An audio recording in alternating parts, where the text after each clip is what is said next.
咳嗽可以打预防针吗？如文医生特邀专家周简平，西安交通大学第2附属医院儿科主任医师。我们说过，咳嗽其实是一种人体的自然的一种保护性的反应，它的好处很多。咳嗽的话，它也只是一种症状，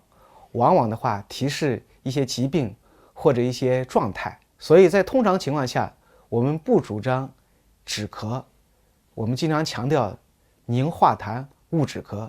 就是害怕我们抑制了咳嗽，把病情掩盖了，导致了误诊或者贻误诊治。所以答案的话显而易见，而且从古至今从来没有一个疫苗是用来预防咳嗽的，所以这个答案是非常明确的，不能也没有这种疫苗来使用预防咳嗽，这样做法是完全不对的。